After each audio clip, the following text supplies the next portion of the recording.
Boa tarde, boa noite, sejam bem-vindos à nossa aula de número 97. Galera, na aula de hoje, eu vou estar falando com vocês sobre as leis de Hess. Pessoal, a galera da química geralmente questiona que tem muita dúvida nos cálculos estequiométricos, mas na minha experiência, corrigindo prova, na minha experiência com sala de aula ou com alunos que estão se preparando com o vestibular, eu percebo que o maior erro e a maior dificuldade de entender são aqui nas leis de Hess. Belezinha? Então, novamente, como eu tenho ido em todas essas aulas de termoquímica, eu vou ir num ritmo bem desacelerado, bem devagar, belezinha? Justamente para respeitar aqueles alunos que têm mais dificuldade na compreensão do que seria a lei de Hess. Belezinha? Pessoal, então nós vamos aprender a lei de Hess através de dois exemplos, porque sobre ela nós não temos muito o que falar, mas nós temos muito o que fazer com ela, beleza? E ela vai ser a chave dessa aula de hoje, ela vai ser fundamental para nós fazermos uma série de exercícios envolvendo a termoquímica. Então vamos lá, a primeira coisa que nós temos que fazer é entender o que é a tal da lei de Hess.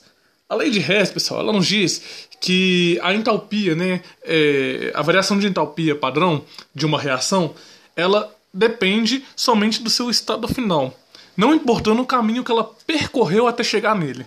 Então o que isso quer dizer? Tem reações na prática, por exemplo, a obtenção de monóxido de carbono através do carbono grafite, que é impossível nós determinarmos experimentalmente, através de um calorímetro. Mas, por essa técnica chamada lei de Hess, nós conseguimos determinar qual é a variação padrão de entalpia. Aí algumas pessoas devem se perguntar: mas por que eu vou querer fazer isso na minha vida, hein? Pessoal, o negócio é o seguinte: química é uma matéria bem utilizada, né? Ela é bastante importante para os trabalhos industriais, para trabalhos em laboratórios, para uma porção de coisas. Então, interessa um engenheiro de automação industrial, interessa um engenheiro mecânico, interessa um engenheiro químico, para trabalhar com reator ou com maquinário, saber as energias envolvidas, né? Saber o trabalho que é realizado naquela máquina. Então, nesses aspectos, a termoquímica ela nos dá esse auxílio. Belezinha, pessoal? Então, vamos lá. Quando nós formos trabalhar com termoquímica, lá na aula de número 96, nós vimos que a variação padrão de entalpia se dava pelo somatório das diferenças entre a entalpia dos produtos e a entalpia dos reagentes, o somatório da entalpia dos reagentes. Nós vimos isso na aula passada. Na lei de Hess, nós trabalharemos com reações químicas elementares. O que seriam reações químicas elementares? Quando nós temos mais de um processo para formar um produto. Beleza? Daqui a pouco nós veremos. E isso, então, dará para nós calcularmos o ΔH com o somatório de todos os ΔH envolvidos na reação. É claro que nós vamos ter que brincar com eles um tiquinho, né? Então vamos ver um exemplo para fixarmos bem essa ideia? Então vamos lá. Esse primeiro exemplo é da Unirio. E ele fala o seguinte: a água da chuva nunca teve a pureza que o senso comum lhe atribuiu. Mas por obra e graça de nossa civilização, os gases, matéria orgânica e fuligem que resultam de atividades humanas interferem no processo de formação das nuvens, o que redunda na chuva ácida. Com base nas reações 1, 2 e 3, a variação de entalpia padrão de formação da chuva ácida, aí aqui ele nos dá a reação de chuva ácida E aqui ele nos dá 3 tipos de equações químicas, né? Como eu havia falado com vocês, são reações elementares. Pessoal, antes da gente começar a resolver esse exercício, antes de eu começar a dar esse problema para vocês, resolver esse problema junto com vocês, eu quero falar uma coisa com vocês. Para nós trabalharmos com termoquímica, a primeira coisa que nós temos que fazer é o seguinte: olhar quem tem aqui na nossa equação global, nos reagentes, e quem tem aqui no produto. Beleza? Essa daqui então é a equação global e essas outras são chamadas de equações intermediárias. Para trabalharmos com a lei de Hess, nós iremos usar aquela formulazinha que eu mostrei para vocês, que é do somatório aqui, belezinha? Nós iremos usar essa fórmula aqui quando nós tivermos uma situação como essa. Ele te dá uma equação global, ou às vezes nem vai dar, às vezes você vai ter que usar o raciocínio para achar ela, beleza? E quando ele te dá 3 ou mais reações, a partir de 2 já reações, né, já desse tipo, já dá para usar as leis de Hess. Beleza? Então vamos ver como que nós resolveremos esse produto. Como resolveremos esse problema. Ele está querendo aqui o ΔH dessa reação aqui, que é chamada a reação global. Beleza? Então, essa daqui é a global. Esse cara, a partir de 3 reações elementares, 3 reações intermediárias, ele está querendo chegar na global. Certinho? Só que o negócio é o seguinte. Como que ele vai chegar nessa global, beleza? Através dessas 3. Nós vemos, se nós olharmos para essas reações aqui, que nós temos algumas coisas em comuns. Por exemplo, aqui em cima eu tenho um H2S, aqui eu tenho um H2S. Beleza? Aqui eu tenho um H2SO4, aqui eu tenho um H2SO4. Aqui eu tenho um oxigênio, aqui eu tenho... Aqui em cima eu tenho mais oxigênio, e assim vai indo. Belezinha, pessoal? Então, essas coisinhas, né, nos permitem ver aonde está, digamos assim, o X da questão. Qual é o segredo, então, para nós arrasarmos na lei de Hess? Primeiro de tudo, é vermos quem temos na global e quem temos na intermediária. Então vamos circular quem que nós temos, só para facilitar nosso raciocínio. Olha só, temos aqui nos produtos H2SO4. Aqui nós temos H2SO4, beleza? Beleza. Tem mais alguma coisa nos produtos? Não tem, não é verdade? Então vamos procurar outro. Vamos começar com H2S agora. Nós temos H2S aqui em cima. E nós temos... Acabou. Só temos esse H2S. Beleza, pessoal? E o O2, o oxigênio. Olha só, nós temos oxigênio aqui embaixo. E nós também temos oxigênio aqui em cima. Sobrou então a água, o SO2 e o SO3. Beleza? Nós não queremos esses carinhas. Então, nós teremos que dar um jeito de eliminá-los eles daqui. Belezinha, pessoal? Como então nós iremos eliminar esses carinhas daí, então? Então é simples, nós vamos ter que agora começar a brincar com essas fórmulas, tá? Para dar um jeito de eliminar eles. Então olha só, vamos começar com a intermediária de número 1, belezinha? Olha aqui, pessoal. Eu não tenho o H2S aqui em cima e não tenho o H2S aqui embaixo. Só que o meu H2S aqui, observe que ele está no produto. E é na intermediária. E na equação global, ele está lá nos reagentes. Então, olha que jogada de mestre, galera. O que nós fazemos? Todo mundo que está aqui nos produtos, na intermediária, nós passamos aqui para os reagentes. E todo mundo que está aqui nos reagentes, nós passamos para o produto. Só que ao fazermos isso, nós precisaremos trocar o sinal desse ΔH. Então, como que ele está positivo, ele vai ficar negativo. Então, fica da seguinte maneira a equação global.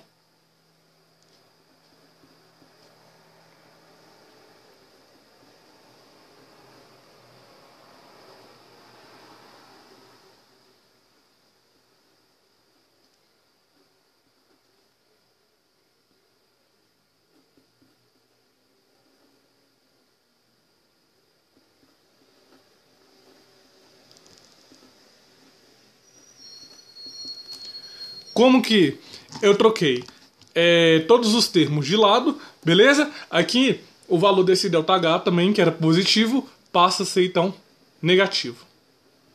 Vou deixar para colocar as unidades só no final, beleza? Aqui na equação 2, o ácido sulfúrico, H2SO4, ele já está no produto, beleza?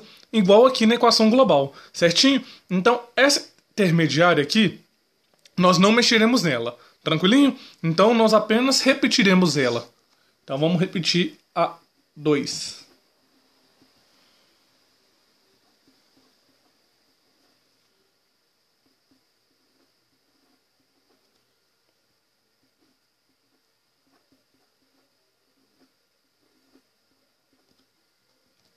Como que eu não mudei nada, o valor do ΔH permanece o mesmo.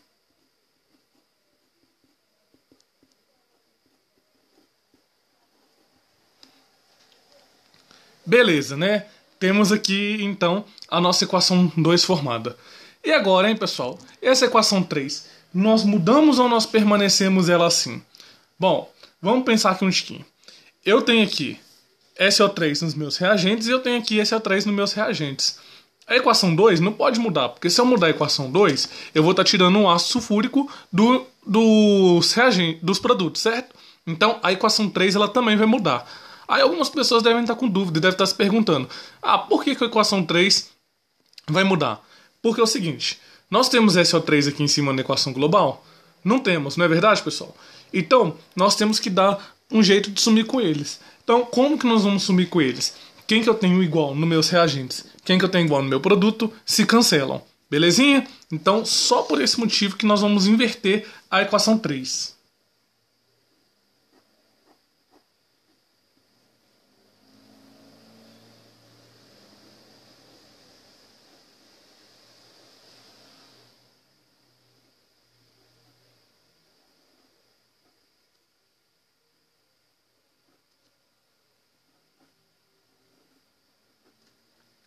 Uma vez invertida a equação 3, aqui eu tenho que mudar o sinal também. Então, se era negativo, passa a ser positivo, beleza?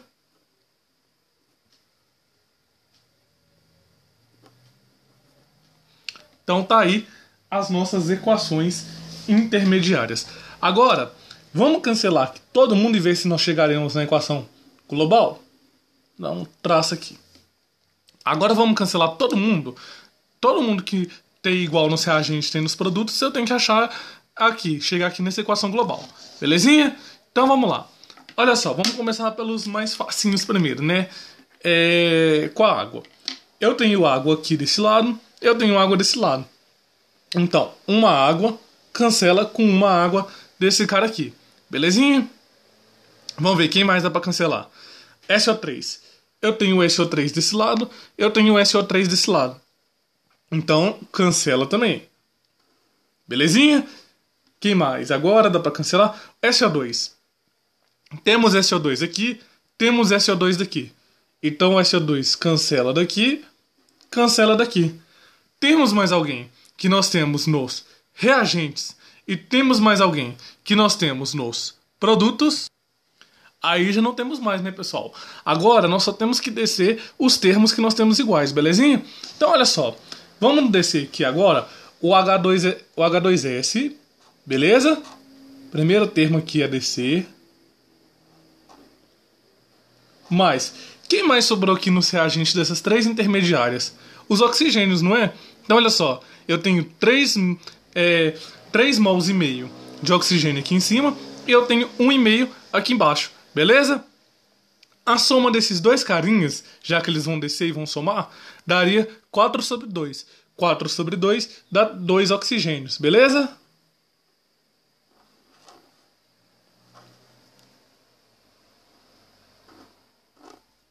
E aqui nós descemos então o H2SO4.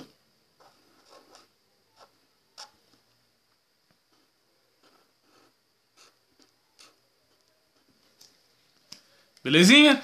Chegamos. Essa equação global é igual à equação global daqui de cima? É, né, pessoal? Então, nós fizemos os manuseios certo. Uma vez que nós fizemos todo esse manuseio certo, agora é só somar as 3 variações de entalpias que nós temos aqui, nesses 3 carinhas, belezinha? Feito isso, então, nós deveremos encontrar aqui menos 54,3 kJ por mol. É o valor da energia liberada para essa equação, para essa reação acontecer. Belezinha, pessoal? Então vocês viram, lei de Hess não é difícil. Só tem que apenas sacar a maldade de ver quem que vai cortar, quem que vai inverter, belezinha? Então vamos ver um outro exemplo, então, agora um pouquinho mais difícil. Vamos lá. Aqui nesse segundo exemplo, então, que nós veremos, que costuma ser um dos mais comuns visto em prova, é o seguinte: ele nos dá três equações intermediárias, beleza? E ele quer que nós determinemos o ΔH padrão da formação do etanol, do C2H5. Pessoal, então qual que é a primeira dificuldade talvez que o aluno possa encontrar nessa questão? É como determinar a equação global, beleza? Talvez acho que o mais difícil aqui seja somente determinar a equação global. Porque a única coisa que basicamente ele nos deu é que ele quer o ΔH da formação do etanol, que é o C2H5OH. Beleza? Então, se ele quer da formação, já é uma grande pista que nós temos para começar a trabalhar esse problema. Por quê? Se é formação, o etanol ele não pode estar aqui nos reagentes. Ele tem que estar aqui nos produtos, beleza? Então, nós já vamos começar agora com a equação 3 e invertendo ela, beleza? E se inverteu, tem que trocar o sinal. Então vamos lá, dessa vez nós vamos começar de baixo para cima. A equação 3, já que eu quero o etanol, belezinha? Eu vou inverter ela. Então vai ficar assim. 2CO2 gasoso mais 3 águas líquida dando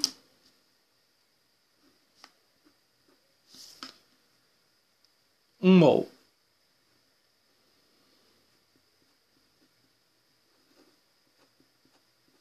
de etanol mais 3 oxigênios gasosos. Se eu invertir essa equação, o valor do ΔH aqui de cima, eu também preciso inverter, beleza? Então, de menos 326,7, o ΔH se torna positivo.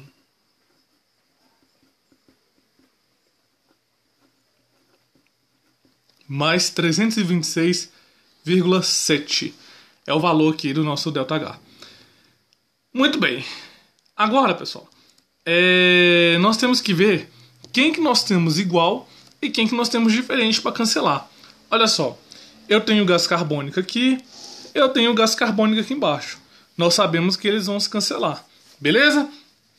Então, com isso nós podemos concluir que a equação 1 não vai inverter, tá? Por que não vai inverter? Eu tenho gás carbônico aqui nos produtos e aqui embaixo eu tenho gás carbônico nos reagentes, beleza? Então, nós vamos reescrever a equação 1 da mesma forma, sem inverter ela.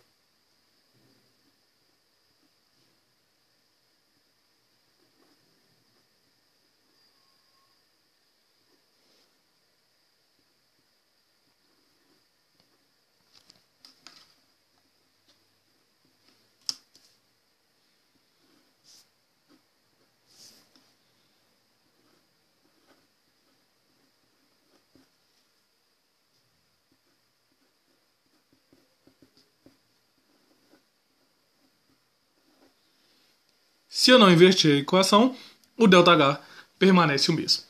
Belezinha? E agora, vamos olhar aqui para essa equação 2 e vamos ver quais informações ela pode nos oferecer. Bom, aqui na equação 2, eu tenho água nos produtos, mas aqui embaixo eu também tenho água nos reagentes, beleza? São termos iguais que possivelmente vai se cancelar. Então, aqui na equação 2, nós também não inverteremos a ordem, beleza? A equação 2 nós também deixaremos ela do jeito que está aqui, sem mexer. Tranquilo, pessoal? Tranquilo. Então vamos reescrever a equação 2 aqui embaixo.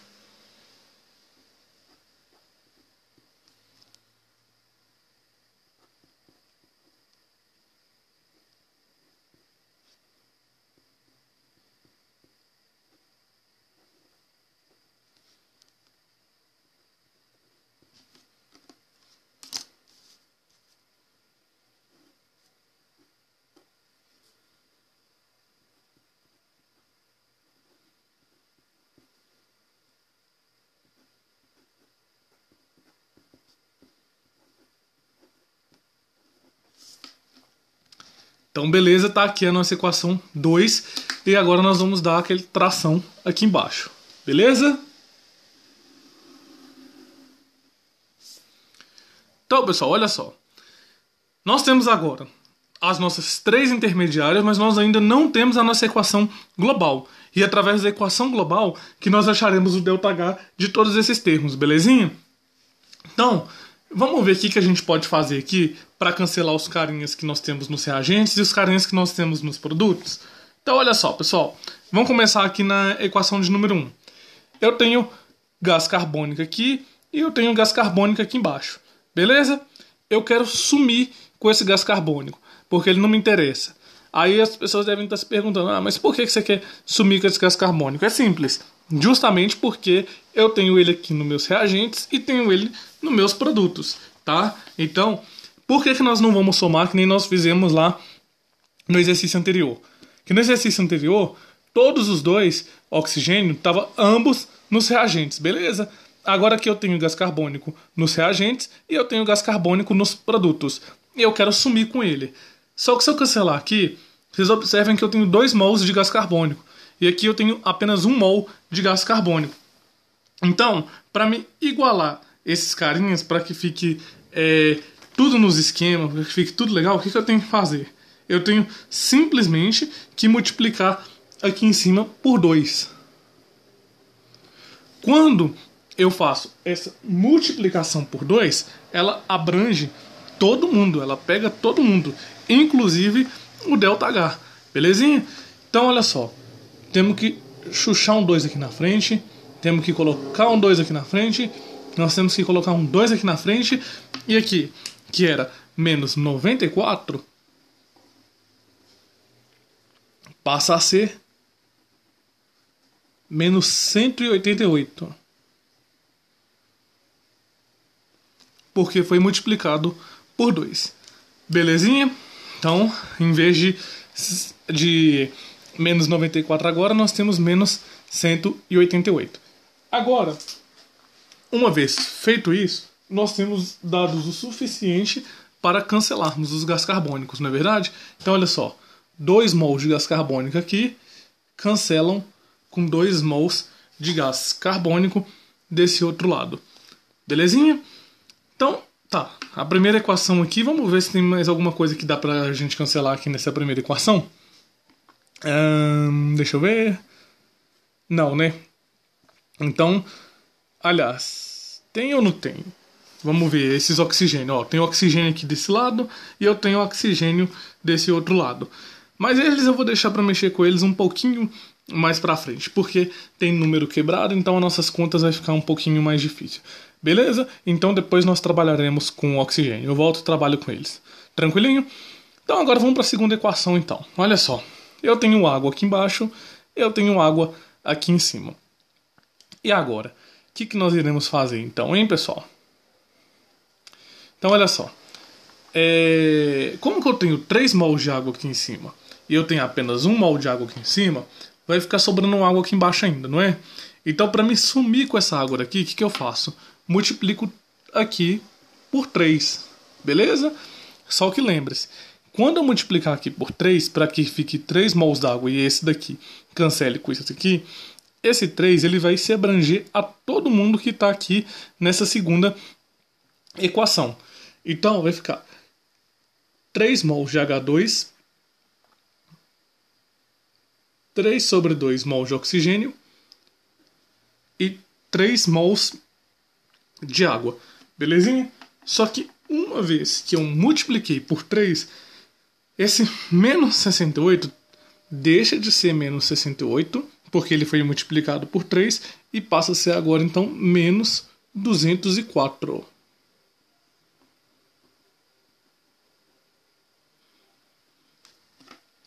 Beleza? Então de menos 68 ele passou a ser agora menos 204. Agora nós temos quantidade o suficiente para cancelarmos a água aqui. Então a água daqui vai cancelar com a água daqui. Belezinha? Então agora, pessoal, agora é que vem o pulo do gato. Agora que vem digamos, o X da questão. Olha só. Nós temos aqui oxigênios, nós temos aqui carbono, grafite, nós temos aqui hidrogênios.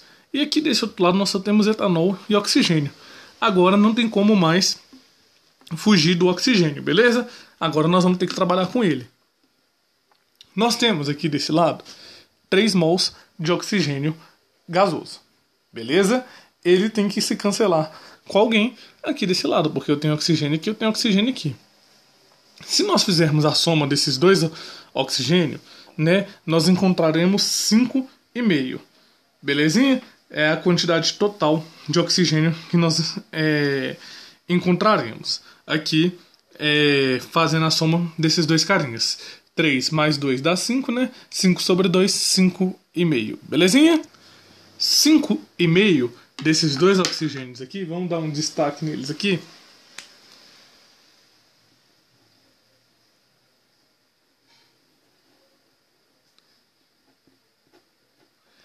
A soma desses dois oxigênios me dá 5 mols e meio. Só que 5,5 não é a mesma coisa do que eu ter 2,5. Então, o que acontece aqui? Eu vou cancelar esses 3 oxigênios aqui com 2,5 oxigênio daqui deste lado. Beleza? Vai sobrar o quê? Vai sobrar 1,5 de oxigênio. Então, quando nós descermos com essa para montar a equação global, então nós teremos 2 carbonos grafite mais 3 hidrogênios gasoso mais 1,5 de oxigênio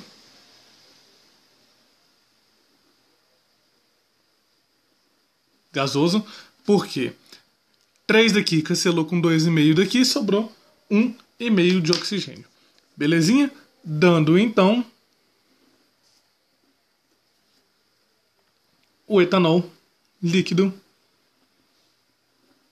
que é a entalpia de formação dele que nós estamos querendo. Beleza? Então, tendo feito todos esses passos, nós conseguimos chegar na equação global balanceada. Beleza? Vocês podem conferir o balanceamento. Olha só, 2 carbono, 2 carbono, 6 hidrogênios, 6 hidrogênios, 1 oxigênio, 1 oxigênio. Belezinha? Então, além de tudo, né, nós conseguimos, fazendo esse trabalho, fazendo esse manuseio, chegar na equação global. E agora, então, para me determinar o ΔH desse carinha, é só fazer a soma de todas essas variações de entalpia. Então é menos 188, mais menos 204, mais 326,7. E quando nós fizermos essa conta, nós encontraremos, então, que a variação de entalpia para a formação do etanol líquido é de menos 65,3 kcal por mol.